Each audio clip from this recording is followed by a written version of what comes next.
Bonjour à tous, ici Olivier Dulac pour une nouvelle vidéo. Aujourd'hui on va adopter un thème un peu particulier, dans le sens où même si on va jouer notre équipe qui d'ailleurs manque de matchs ces dernières semaines, enfin, là sur la dernière semaine elle a dû jouer 2 matchs, notre équipe d'humains qui a redescendu à la 70e place. Le thème principal abordé dans cette vidéo sera la gestion des relances. C'est valable... Non, on va dire c'est valable sur Blood Bowl 3, mais c'est aussi valable à Blood Bowl ou sur, enfin, à Blood Bowl sur plateau ou sur Fumble.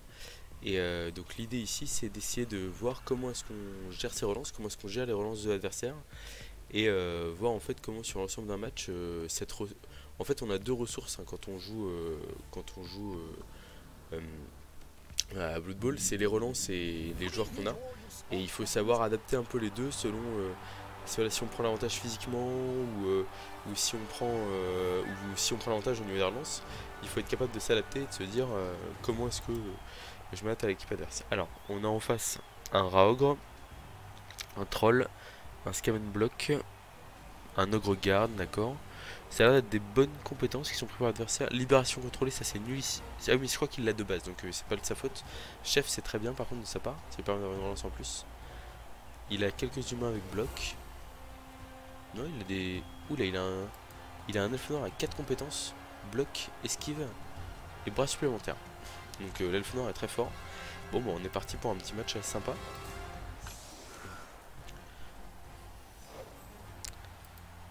on voit pas de prière de Nuffle, ce qui est plutôt bon signe pour nous. On va démarrer en attaque, hein. Comme on est une équipe qui met quand même de l'impact physique, on a envie de faire mal à l'adversaire. Alors l'adversaire a quand même pu prendre un sorcier. Donc il va falloir qu'on gère ça sur notre attaque. C'est pas forcément facile. Il faut essayer de jouer un peu, on va dire un peu démarqué. Enfin pas faire des grosses cages à chaque joueur comme on peut le faire parfois.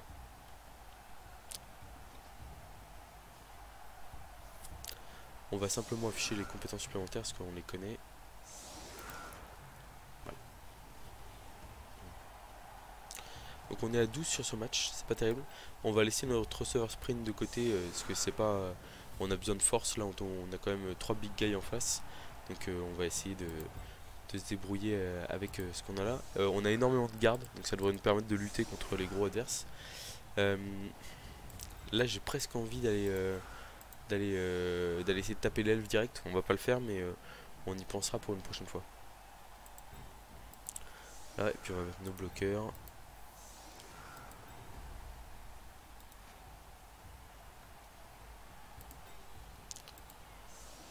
Notre petit elfling sournois derrière, prêt à aller agresser les adversaires.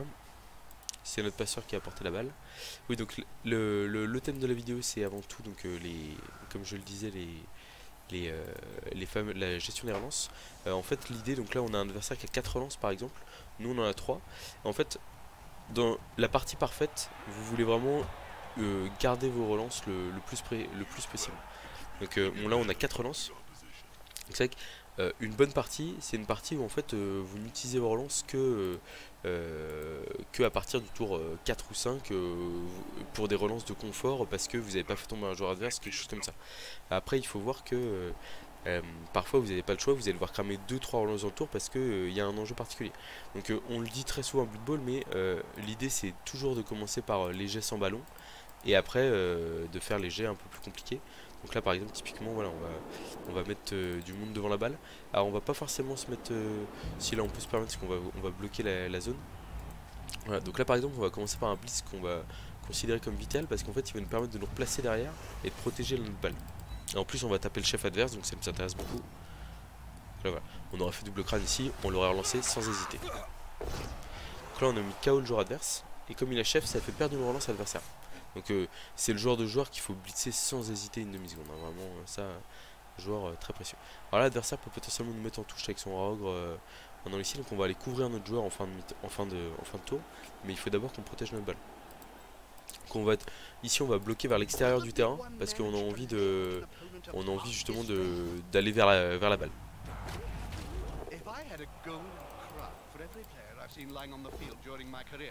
Ah, donc là on a lutte, on tombe tous les deux, pas de soucis.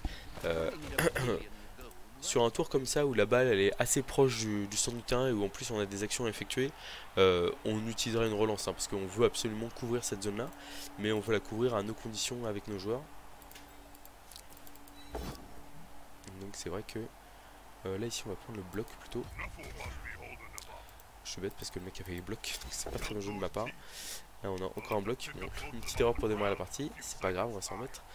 Donc là on va envoyer notre joueur avec lutte ici pour couvrir un peu la balle.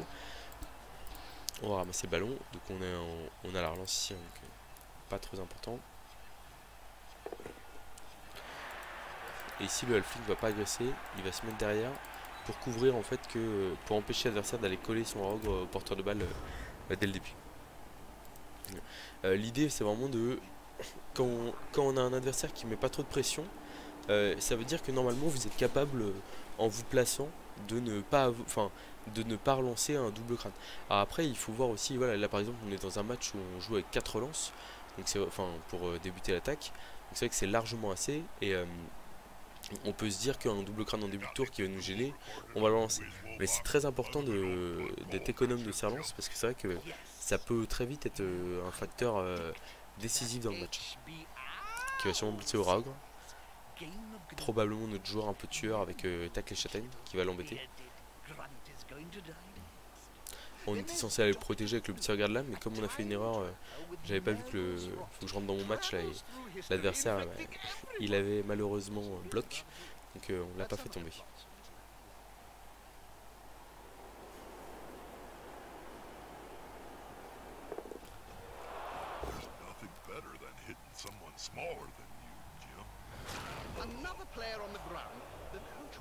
Donc là il va falloir gérer les gros, donc on va sûrement avoir des 1D ou des 2D contre un peu chaud.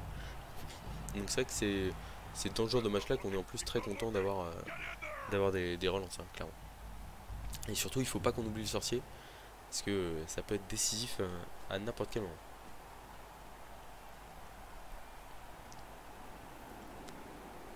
Donc là l'adversaire qui a des compétences plutôt pas mal, qui là sur les premiers placements a l'air tout à fait décent. Donc bon, comme une petite stabilité ici bien entendu, on veut rester au contact pour se bagarrer.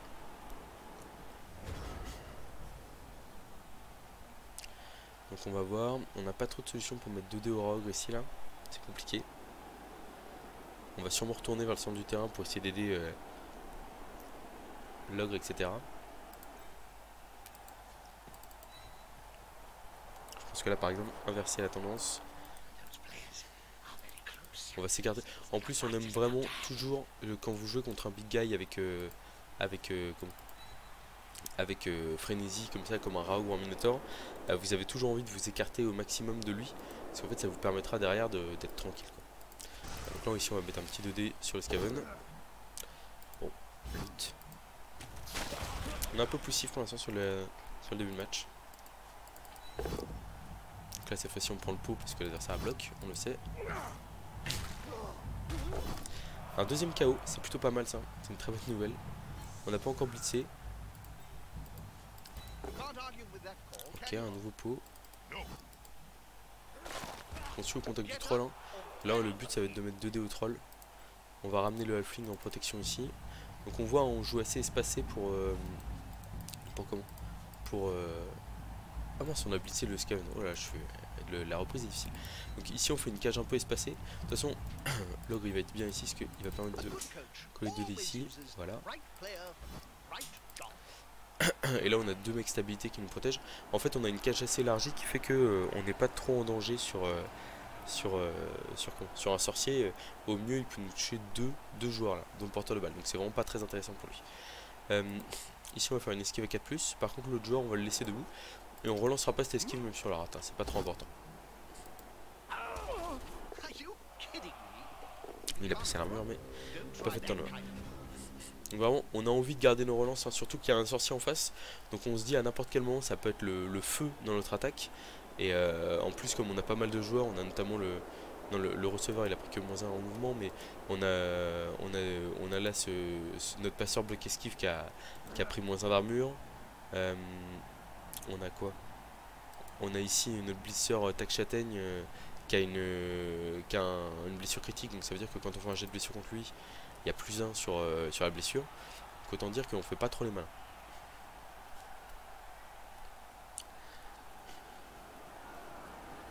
Je suis étonné qu'il essaie pas de mettre un 3D au Raog. Par contre là, il va sûrement bloquer avec l'orc et essayer de blitzer au Raog pour revenir dans le jeu.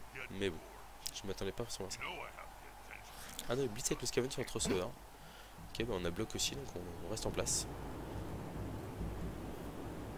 Alors, ce qu'il faut vraiment éviter avec les relances, là on voit le joueur qui hésite un peu sur le truc, c'est les relances de frustration. C'est-à-dire que là on n'est que tour 2, il n'y a aucune raison de relancer ce jet là.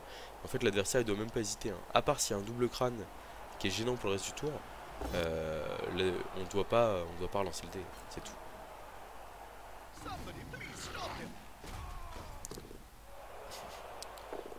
Bon, on a deux joueurs sonnés pour le prochain tour, mais même si on va jouer à 9 contre 9 le prochain tour, nos joueurs sonnés vont revenir sur le terrain derrière. C'est très bien joué, hein. Il laisse son orc à côté du rogue à chaque fois. On l'avait déjà dit dans la présentation des Chaos Pact, hein, mais l'orc et le rogue, ils ont une très bonne synergie ensemble parce qu'en fait ça permet d'éviter que le rogue tape des joueurs plus précieux ou plus fragiles. Je pense qu'on va reblitzer le Scaven ici, hein. Ça va être une bagarre ici là. On va voir comment le troll et l'ogre se débrouillent pour la fin de leur tour là.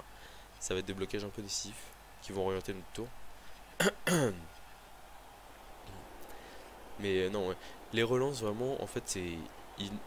Enfin, surtout en début de partie, il faut relancer que ce qui paraît décisif ou qui va donner un avantage particulier, quoi. Ah, donc là, il est pas très bien parce qu'il a que 1 dé. Après, il peut essayer de vomir s'il a 2 dés sur le blitzer du fond.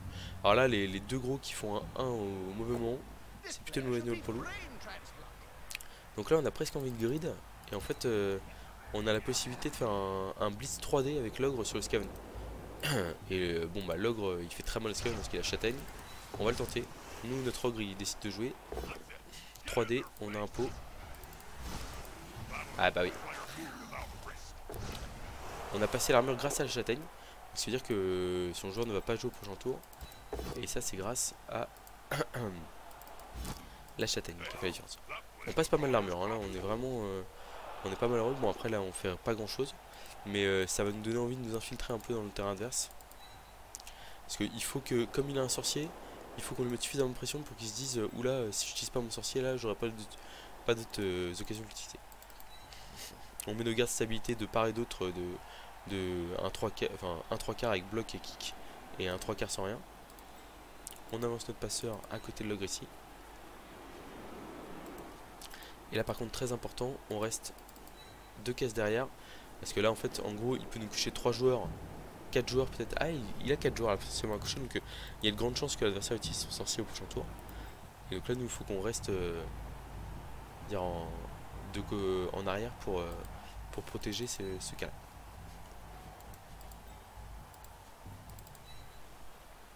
Voilà. Donc on va voir s'il craque ou pas sur le sorcier.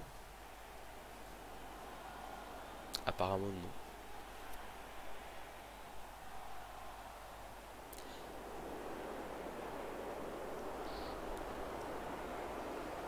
Donc, le fait de toujours jouer en partant du principe qu'on va rater nos jets de dés, ça nous permet aussi de conserver nos relances, hein. Et comme je l'ai dit, là on sait pas comment on va se finir cette mi-temps, mais c'est vrai que il y a vraiment le côté où en fait plus vous êtes économe de vos relances et plus le moment où vous avez un tour un peu chaud, bah, vous êtes bien content de les avoir, quoi. Là où par exemple c'est vrai que alors là ça c'est pas forcément très bien joué parce qu'il est déjà à -2, qu'elle est marquée puis du coup là le Raog, oh, il va sûrement bouger le Raog du coup. C'est pour ça qu'il a écarté son orc. Bon il aime pas trop notre receveur, hein. Cette fois-ci il l'a mis à terre.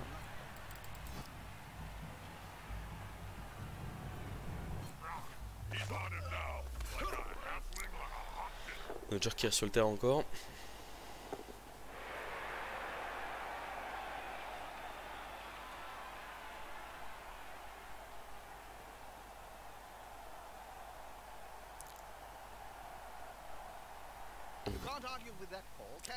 On bloque un dé, on a bloc. Donc là on le voit, hein. En fait on a vraiment ici là on a nos deux blitzers garde stabilité des deux côtés. Et en fait là on a une équipe qui est un peu moins enfin s'il a un sorcier c'est pas un hasard, hein. C'est qu'il y a une équipe qui est un peu moins développée que la nôtre. Et du coup bah, en fait ces deux joueurs là lui prennent 4 joueurs, quoi. Et au prochain tour je vais pouvoir lui mettre 2 fois 2 dés avec mes joueurs. Alors faut faire attention parce que comme il y a le sorcier, il faut pas oublier que il faut pas trop se paquer, quoi.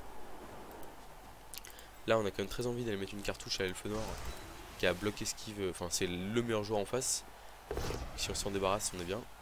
On pourrait presque le relancer ici mais on a peur du double crâne, donc on va pas le faire.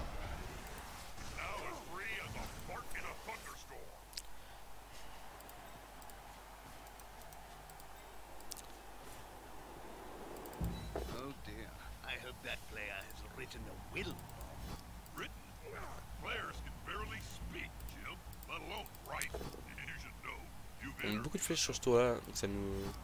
c'est pas terrible pour nous, hein. Surtout qu'en plus là la pression va remonter parce que on est comment, enfin il y avait deux joueurs qui étaient sonnés au dernier tour qui vont pouvoir jouer à ce tour là, donc c'est un peu embêtant. Et on n'a pas trop envie de se mettre bord de touche avec notre porteur de balle, on n'a pas trop envie de se mettre là non plus, donc on est un peu bloqué à cause de ce tour un peu pourri là.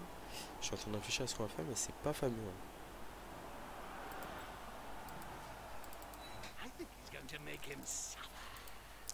On peut rester un peu en arrière comme ça. Là ici on va se relever au contact du rogue, on n'a pas peur de lui. Voilà, parce que c'est quand même pas facile de s'activer, etc.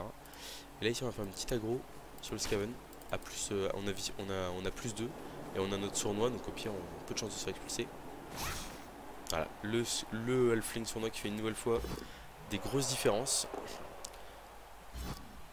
Bon il a fait 10-11 hein, donc l'adversaire qui a utilisé son apothicaire. On va pas faire de paquet ici, parce que dans tous les cas le halfling il est touché. Mais voilà. Ah oui, ici le halfling il a moins 1 d'armure aussi. Donc là la boule de feu sur notre joueur pourrait être intéressante pour l'adversaire. Faut qu'il fasse attention parce que là je crois qu'il a lancé son tour et une nouvelle fois il va pas utiliser l'apothicaire, le sorcier. Et en fait le problème c'est qu'à un moment donné il a beau avoir le sorcier et 3 relances, s'il a plus de joueurs pour l'exploiter, ça va pas être terrible quoi.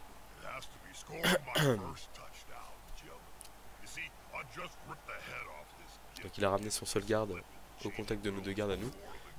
Il va pouvoir nous les taper.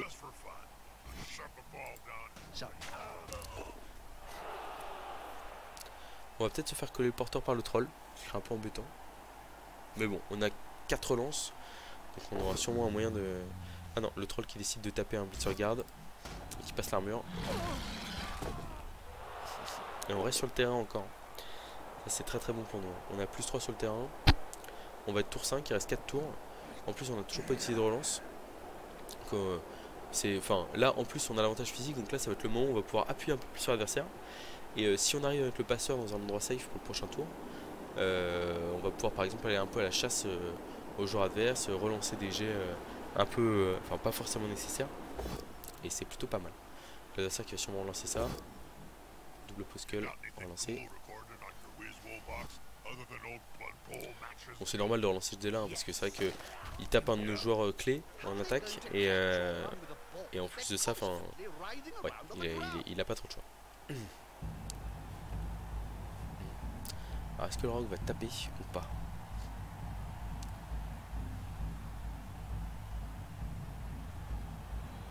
Donc là on va avoir soit la possibilité de prendre le couloir, de s'infiltrer à droite, à fond, soit repiquer vers le centre.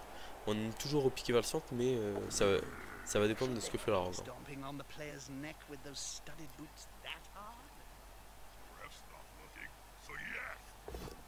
Le rogue est stupide.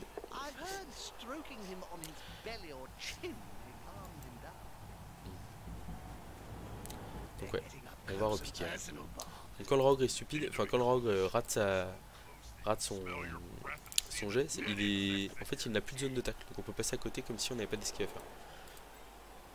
Donc on va voir ce que donne ce blocage ici en début de tour pour voir un peu la suite. Donc on a un pot, c'est pas mal.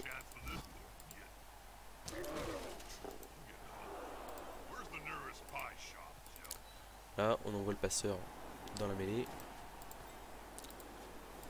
Si relever un peu nos joueurs stabilité quand même c'est important. Là on fait une cage très élargie hein. On agressera sûrement l'orc en fin de tour peut-être. Alors là on a plutôt envie de blitzer avec l'ogre en coin ici là pour venir faire un peu d'air à nos joueurs et couper un peu l'équipe adverse. On l'aurait relancé là si on l'avait raté. On a 4 relances, on peut se le permettre. On va écarter l'ogre comme ça et on va rester sur place. En fait là ce qui est pas mal c'est que ça nous fait un rideau avec... ça nous protège notre porteur de balle quoi. Donc là on a cet esquive 3+ ici pour replacer aussi notre joueur. Qui relance ça parce qu'on a esquive. Et puis ensuite on va faire une petite agression sur l'orc ici. On relancera si on rate. Alors par contre je suis en train de me dire ça me... Je suis peut-être pas si sûr que ça de vouloir la faire parce que en fait ça lui donne un sorcier un peu plus correct sur notre joueur. Donc on va peut-être juste replacer notre halfling derrière là comme ça. Au cas où ça tourne mal. Ici on va pas relever notre joueur. Par contre on va peut-être faire l'esquive 4+.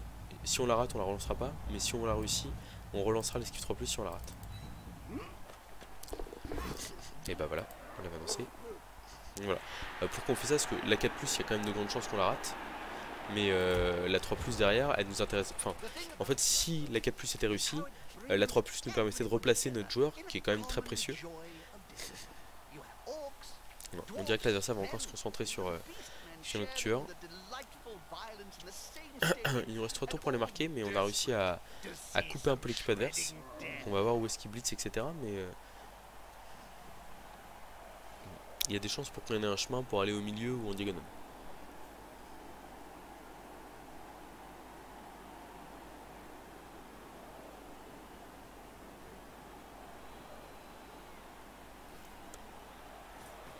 Ah mais là c'est vrai que c'est une relance en bonus, mais en fait comme on est au tour 5 et qu'il nous reste 4 relances avec celle qu'on a gagnée sur coup d'envoi, autant dire que c'est très intéressant pour nous de replacer notre joueur. Donc l'adversaire qui fait un peu une fixette sur notre receveur. Hein. Il a pas de tacle mais ça fait 2 fois qu'il le fait tomber, c'est un peu embêtant. Ouais, il passe par là. Ah, il veut essayer de revenir à un point de défense hein, mais bon. On va essayer de pas le laisser faire.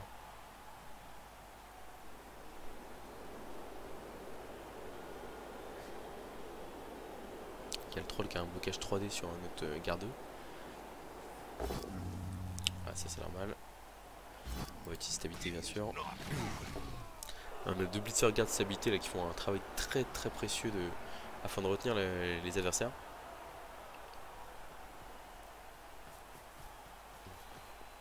Ouais ça se replace un peu comme on peut mais le rogue qui se rate encore. Donc ça c'est une très bonne nouvelle pour l'adversaire. Parce que ça l'empêche de revenir nous gêner. Du coup ici on va faire quelque chose qui est pas forcément trop conseillé, c'est blitzer au porteur de balle. Mais en fait comme on a 3 relances on est large. Et en fait comme l'orc n'a pas bloc, on a envie de se dire que si on fait bloc on le fait tomber par terre. Voilà. Si on a fait lutte en fait nos 2 joueurs tombaient, ça nous intéressait moins. Donc on va prendre la diagonale hein, littéralement là. On va laisser un 3/4 de l'autre côté du rogue. Comme ça l'occupera. Hein, et puis nous on va faire une petite cage élargie. Ce blitzer là on aimerait bien le faire pexer un peu hein, parce qu'il manque d'expérience. Voilà, et donc là on a la fameuse case élargie. En gros l'adversaire ne peut pas enfin le sorcier est peu intéressant dans ce cas là. Est-ce que notre rogue peut mettre 2 dés? Oui avec les gardes facilement.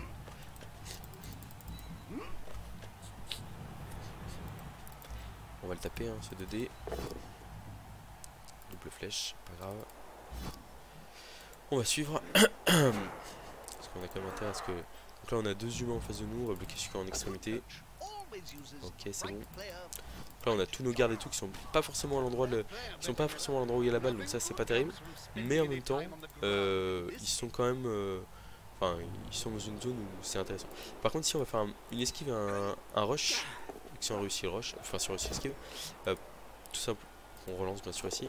Parce qu'on est à 3, enfin on est à 3, il nous restera 2 tours après celui-là. En fait ça permet d'éviter que l'elfe noir contourne notre cage. Et même ça le gêne un peu s'il rate potentiellement s'il fait tomber la balle ou quelque chose comme ça. On va agresser avec le elfling ici, ça nous coûte. En fait ça, on a très peu de risques à agresser. C'est à dire que si on passe l'armure tant mieux. Oh bon on passe l'armure. Ah et donc en fait comme on a fait double 5 mais que c'était sur l'armure, et ben on n'est pas sorti du terrain. Et là ce qu'on voit, en fait cette agression elle était vraiment très bonus.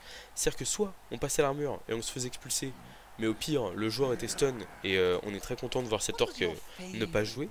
Soit on passait pas l'armure et c'est pas grave, l'orc était marqué par notre halfling qui avait esquivé, qui pouvait tenter de fuir au prochain tour. Bon, ce qu'on aimerait bien faire pour le prochain tour, c'est notre objectif hein, c'est potentiellement de libérer un garde pour essayer de le faire revenir au niveau de la cage. Parce que même si on est à 4, à 1, 2, 3, 4, 5 contre 2, On est large, mais un sorcier peut parfois tout changer. Là on le voit, hein, le fait d'être très économe de leur relance en début de mi-temps, et puis en fait on a jeté que des dés où il n'y a que le double crâne qui nous bloque quoi. L'adversaire qui utilise un moment supplémentaire parce qu'il a fait double posture avec un gros, il a réussi à la relancer en plus. Aïe aïe aïe, il a sorti sur un noble sur garde stabilité. Épaule disloquée, je crois que c'est un peu embêtant. Moins en force, on va utiliser la petite carte là-dessus. Blessure critique, bon, manque un match mais c'est mieux que ça. Bon après c'est le risque, hein, on affronte un roster avec 3 big guys. C'est logique qu'on prenne un peu de dégâts. Toujours embêtant de prendre des blessures graves mais bon, c'est la vie.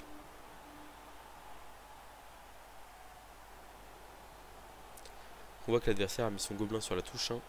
Il tentera, si on marque tour 8, il tentera sûrement à lancer avec.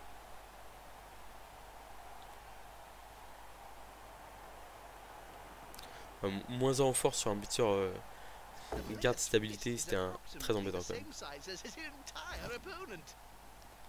Qui nous a bloqué là? C'est l'ogre, donc on va rester sur place.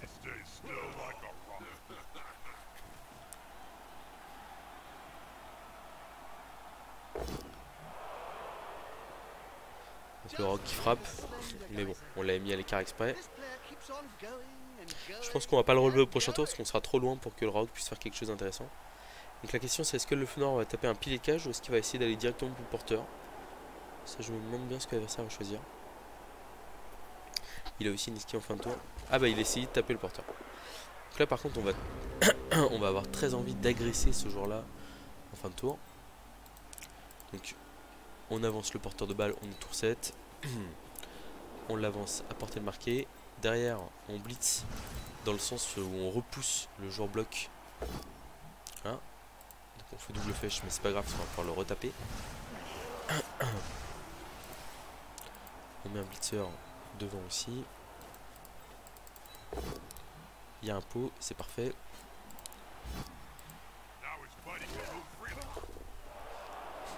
Donc là il n'y a personne qui peut rattraper notre porteur de balle, donc on est tranquille. Donc on va pouvoir faire des blocs assez sereinement. On va peut-être pas suivre ici parce qu'en fait même si on pourrait suivre pour annuler un soutien, on n'a pas envie de prendre des coups supplémentaires. Là on a un d'ici, on va le prendre. En fait il n'y a que le crâne qui nous gêne. Hein, là on fera plutôt l'esquive en fin de tour avec ce blitzer. Et on va essayer d'aller agresser cet elfe noir avec plein de compétences. Ça peut être le moment décisif du match, hein. Si on sort du match, vu qu'il n'y a plus la petite qui est en face. Ah non, c'est sonné. Tant pis. Notre affine sournois qui aura quand même fait son taf, hein, sur sa mi-temps, ce qui nous a fait un beau blocage. Et là on pourrait faire le 1D comme on l'a fait avant avec le blitzer. Mais en fait on va pas le faire parce qu'on est collé à un troll. On a déjà perdu un de nos joueurs, donc on va esquiver et partir le plus loin possible. Ici on se relève pas parce qu'on est en contact du rogue. Et donc là on voit une mi-temps gérée de main de maître, on va dire, sur la gestion des relances. Parce qu'en fait on en a gagné une sur le coup d'envoi en plus, donc ça nous met plutôt bien. Mais même dans ce cas là, il nous en aurait resté encore une pour le dernier tour. Et on voit on a notre porteur de balle qui est en position de marquer, les deux joueurs les plus proches adverses qui sont en train de vomir sur le sol.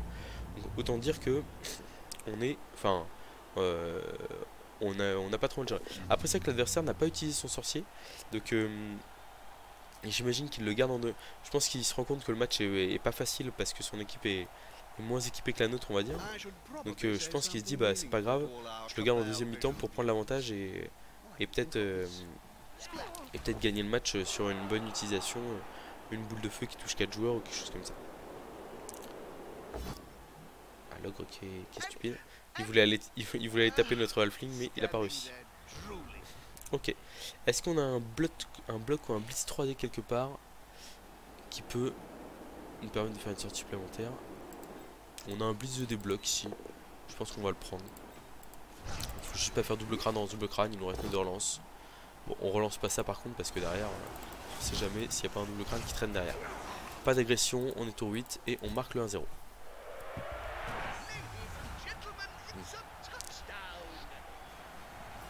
Donc là on va se placer en anti-one turn classique, hein.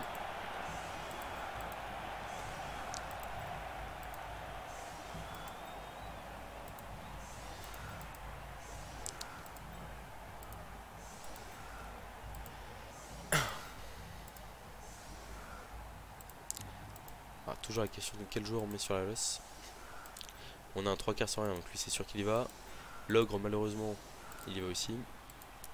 Et je pense qu'on va mettre notre blitzer plutôt qu'un 3 quarts lutte.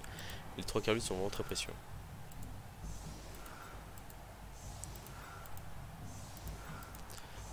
1, 2, 3, 4, 5, 6. Donc là ce que j'aime bien avec ce placement, c'est qu'en fait on est à, en gros on est à 8 cases de l'adversaire. Donc c'est à dire que même si son lancer de gobelin se passe bien, il va le... Alors il avait pas utilisé la relance de chef, il l'aura pas pour le one turn parce qu'il a pas fait rentrer son KO. Par contre il est quand même rentré, il est de nouveau à 11 si je dis pas de bêtises. 3, 4, 5, 6, 7, 8, 9, 10, non? Et il y en a un 11ème qui est devant le dos. Voilà, donc l'adversaire qui va quand même sûrement débuter à deuxième mi-temps à 11. Je dis sûrement parce qu'il peut perdre son gobelin sur le lancer ou se tuer un joueur avec son ogre. Mais on n'est pas trop mal. On espère juste que le lancer va pas rentrer. Parce qu'il reste quand même ce sorcier en face qu'il va falloir peut-être... qui peut nous faire du dégât dans notre équipe. Après on peut aussi avoir la situation où l'adversaire... Enfin, ça, en plus le sorcier, autant dans certaines anciennes éditions, à chaque tour, il proposait d'utiliser sorcier. Ou même sur Fumble, il me semble, à chaque tour, ça propose d'utiliser sorcier. Autant quand vous jouez sur Blood Bowl 3 ou quand vous jouez sur plateau en vrai, en fait c'est à vous de vous rappeler que vous avez un sorcier. Et des fois, comme le sorcier on le joue pas forcément souvent, on peut l'oublier. En plus dans Blood Bowl 3 il y a quand même une utilisation où en fait il faut le présélectionner avant la fin du tour adverse. Donc si l'adversaire clique un peu vite sur la fin de tour, on se fait piéger quoi. Donc là on le voit, il a envie de lancer le gobelin. Alors ici on comprend qu'en fait il veut utiliser son ogre garde pour taper avec tout le monde. Sauf que l'ogre lance plus facilement le... Il a des jets en moins par rapport au gobelin. Bref. Un pot de vin. Bon, un pot de vin, nous c'est nous qui avons un halfling sur nous, donc on va pas se plaindre. Bon, juste c'est pas sur notre drive d'attaque, donc on pourra pas... voilà. Là on l'a vu, hein, une nouvelle fois, le halfling sur nous, il nous... Alors on était bien dans le match, hein, parce qu'on menait 2 KO à 0. Mais c'est vrai que le fait de faire ce petit comment, cette sortie sur le... et de forcer la petite carte adverse, c'est une très bonne chose. L'adversaire qui a envie de taper, hein. On comprend, il joue Chaos Pact, il se dit que s'il fait pas de dégâts, même s'il met le one turn, il aura du mal à passer en tous les cas. Le rock qui tape notre ogre, qui le fait tomber. Donc on a plus d'apothicaire non plus, hein, donc c'est vrai que... Ouh là là, on a tremblé ici. Ouf. Il fait 8 sur... En fait, il fait 10 sur l'armure. Il fait 7 sur la blessure, avec la châtaigne ça fait 8. Mais on est sauvé par notre crâne épais ici. Oh, le double crâne. La dernière relance qui va partir ici. Plutôt une bonne nouvelle pour nous. Ça diminue les chances que le one turn passe. L'adversaire qui pourrait se dire à ce moment-là, c'est pas grave, j'agresse. Vu comme j'ai un pot de vin, j'ai moins de chances de... J'ai envie d'essayer de sortir sur l'agression l'ogre parce que vu que j'ai peu de chances de marquer sur mon lancer, je préfère marquer comme ça. Alors là, est-ce que le Scaven peut en bout de course aller taper le halfling par exemple là, pour potentiellement libérer la place. Mais ouais, il va faire le choix d'essayer d'aller agresser, hein.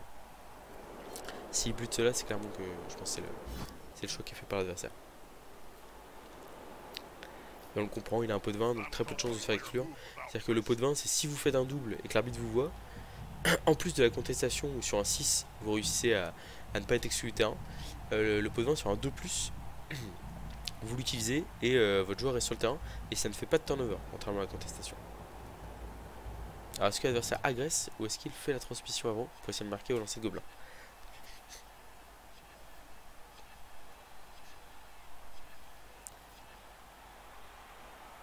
Et il va l'agresser. Il agresse à +4 l'ogre. Pourquoi pas. Par contre lui il a pas de sournois, donc s'il fait un double sur la mur, il sera vu par l'arbitre. Et donc il devra sûrement utiliser son pot de vin. Il passe l'armure de l'ogre. Mais on s'en sort. Ouf. Donc là maintenant il va tenter son lancer de gobelin. S'il a la distance pour le faire, mais je pense que oui.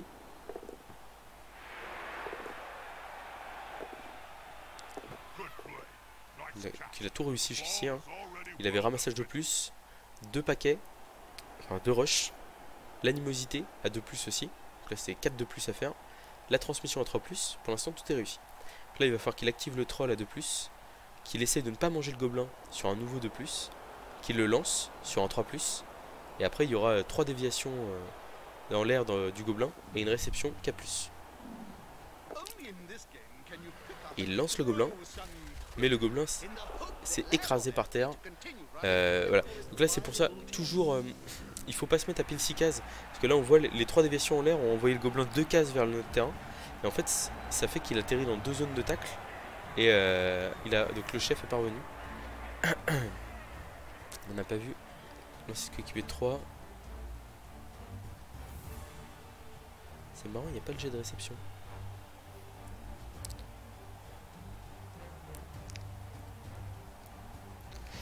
Très marrant ça, bizarre. Bon.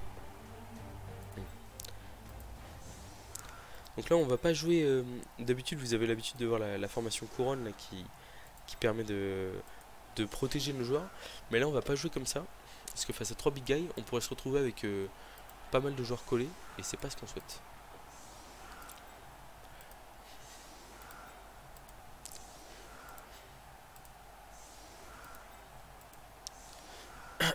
On va cacher notre halfling et on a vu que l'adversaire n'aime pas du tout. En plus avec le pot de vin il peut avoir un rôle encore plus important qu'il a d'habitude à jouer en deuxième mi-temps. Donc on va le cacher un peu pour l'instant.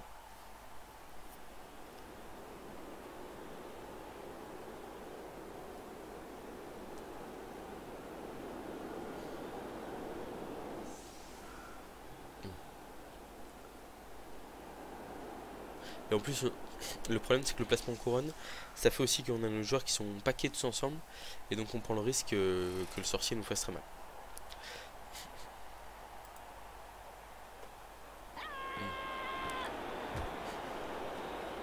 Un petit profond, on est content.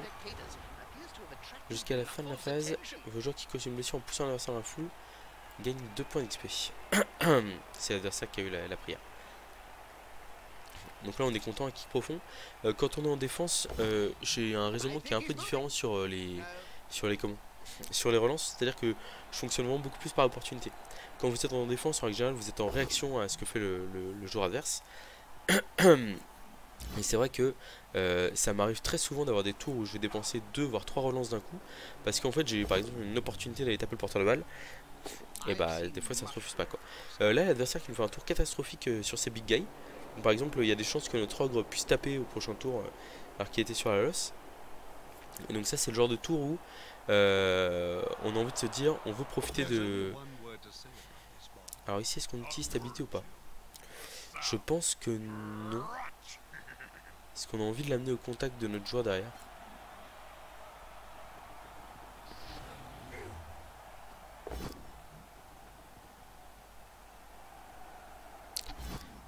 Et donc là on va pas utiliser stabilité non plus parce qu'en fait ça amène le rogue près du bord de touche.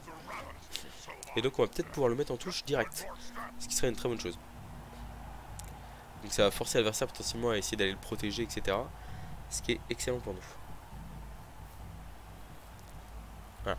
Mais là en gros on va pouvoir à la fois mettre de la... Donc on s'en doutait, hein, l'adversaire qui fonce essayer de protéger son rogue.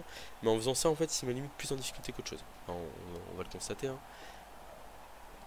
Nous on va essayer d'aller mettre un peu de pression sur la balle. Prendre le contrôle du centre du terrain là comme il a eu un tour un peu mauvais. Faut pas laisser passer ça.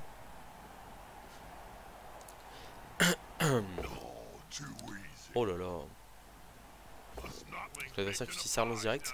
Là vous voyez si c'est... Alors, en fait là il y a un problème. C'est qu'en gros l'adversaire il a un bloc 2D sans bloc. Et il y va on va dire un peu sans hésiter. Et en fait le truc c'est que... Oh, il avait pas bloqué. Et le truc c'est que s'il s'était replacé avant ces 2 jours là et qu'il avait par exemple pick up la balle à 2+ avec son elfe noir, en fait il aurait peut-être pas été obligé de relancer ce jeu là. Ah bon là il nous met KO notre joueur donc voilà, mais il aurait aussi pu le mettre KO sur un... Enfin dans d'autres circonstances quoi.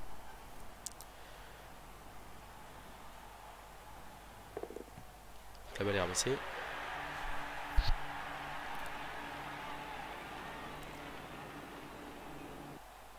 Ah bah l'adversaire a conseillé le match. C'est le match. Mais voilà, bah, j'aurais bien aimé montrer les relances en défense. On agit de manière beaucoup plus opportuniste. Après, je pense que vous pouvez aussi le voir sur d'autres vidéos. Mais c'est vrai qu'il y a vraiment l'aspect où en fait, pareil, on essaie de les conserver de manière intelligente pendant les 3-4 premiers tours.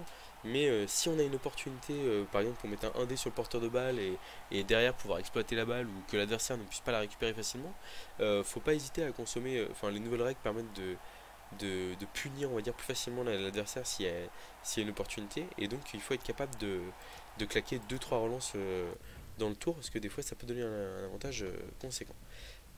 Notre halfling qui mérite largement son joueur du match, hein, pas surprenant. Ouais, l'adversaire était à 11 contre 10, il avait encore son sorcier, il est un peu craqué, hein, donc on gagne 9 places dans le ladder, on est très content. Et voilà, donc ouais, vraiment, les relances, un bien très précieux. Euh, en fait, si... Alors ça dépend après comment l'adversaire joue aussi, hein, mais dans la plupart des matchs, les joueurs sont quand même pas forcément... vont pas vous mettre trop de pression, parce qu'ils notamment ils ont peur de prendre du dégât, surtout si vous jouez du mi-lourd ou du lourd. Et donc en fait, le fait de conserver, enfin de faire tous vos déplacements, vos blocs safe en premier, etc., ça vous permet de vous dire, bah, en fin de tour, vous faites les jets bonus. Si vous ratez rien, bah tant mieux pour vous. Mais si vous ratez, il faut pas consommer les relances de manière... en fait, je vois trop de joueurs qui, dès le premier blocage raté, relancent sans hésiter. En fait, des fois, le premier blocage raté, c'est le 10e joueur du tour que vous jouez, et il vous en restait plus qu'un qui était sonné à côté. En fait, ça n'a aucun intérêt de relancer ce jet là, quoi. Et le problème, c'est que derrière les relances, on le voit. Là, on était un peu sous pression parce qu'il y avait un sorcier en face. Il y a un tour où on a 2 sonnés et on a 4 joueurs, et le mec, on se dit, si utilise le sorcier à ce moment-là, ça peut être le feu. Et en fait, les relances, elles peuvent toujours être utiles, quoi. Notamment quand ça tourne mal, on est très content de pouvoir relancer des jets un peu plus compliqués. Et c'est là que vous êtes content de ne pas avoir relancé un double crâne ou un double poskel en fin de tour, parce qu'en fait, qui n'aurait pas apporté grand-chose. Alors c'est sûr que c'est toujours embêtant, hein. Ça fait un jet d'armure pour l'adversaire, votre joueur n'est plus debout, etc. Mais il y a vraiment cet aspect où conserver ses relances, c'est vraiment une très bonne chose. Et en défense, j'allais dire un truc, si vous avez une défense qui sent mauvais, c'est-à-dire que vous avez pris une sortie, un KO sur la losse, vous étiez déjà à 10, donc vous n'êtes plus qu'à 8, et l'adversaire a une belle cage et vous sentez que vous pouvez pas faire grand-chose pour l'embêter, il faut être capable de se dire, ok, je protège mes joueurs, notamment si vous êtes en première mi-temps, je protège mes joueurs, je garde mes relances, et comme ça je me laisse une opportunité. Si par exemple en fin de mi-temps vous êtes capable de forcer l'adversaire à marquer un peu plus vite parce que enfin, on l'a toujours dit, hein, il y a beaucoup de joueurs qui se déconcentrent un peu, donc potentiellement tour 6 vous allez pouvoir mettre une grosse pression, utiliser une ou deux relances, forcer l'adversaire à marquer tour 7, et vous serez content d'avoir encore une ou deux relances sur votre attaque rapide. C'est pareil, même des fois le mec va jouer hyper carré, il va rien vous laisser, mais sauf que le fait d'avoir gardé 3 relances, voilà, vous permet d'aller chercher derrière le one turn, quoi. On n'a pas encore l'occasion de mettre de one turn sur Blood Bowl 3, mais ça fait une grosse différence si vous avez enfin là on le voyait, hein, l'adversaire sur notre match, il n'a plus qu'une relance pour tenter son one turn, il fait un double crâne sur un bloc où il est un peu gourmand parce qu'il va aller agresser l'ogre, et du coup là, on le voit, hein, le gobelin il rate juste sa réception pour aller marquer, hein. Donc même si on n'a pas vu où était le jet de réception, mais en fait si le gobelin atterrit une case moins loin, il a une réception 4+, et s'il a une relance à ce moment-là, 4+ relançable, c'est 75% de chance, et derrière il ne reste que des esquives avec la compétence esquive pour aller marquer. Voilà, donc vraiment la gestion des relances, c'est primordial à Blood Bowl, et ça permet de transformer une mi-temps parfois un peu compliquée en réussite. Et là où si vous avez claqué vos... Et puis en plus, pareil, vous dépensez vos relances rapidement, il y a des adversaires qui vont sentir l'odeur du sang comme on dit, et qui vont se jeter, qui vont vous mettre encore plus de pression, alors que si vous les dépensez pas, et puis bah, enfin voilà, vous faites un double crâne, vous relancez pas, il n'y a pas de raison, enfin votre joueur peut très bien rester sur le terrain aussi, et l'adversaire il se dit, oula, le mec en face il a 3 relances, ça ne sert à rien que j'aille coller son porteur, que je prenne tous les risques, parce que voilà. Alors qu'au contraire, si le mec se dit, oh il n'y a plus qu'une relance en face, et en plus on a égalité numérique, bah là dans ce cas là le mec il va peut-être prendre plus de risques, quoi. Voilà, donc c'était un petit point focus sur les relances. J'espère que ça vous aura plu. Et puis je vous dis à très bientôt pour de prochaines vidéos.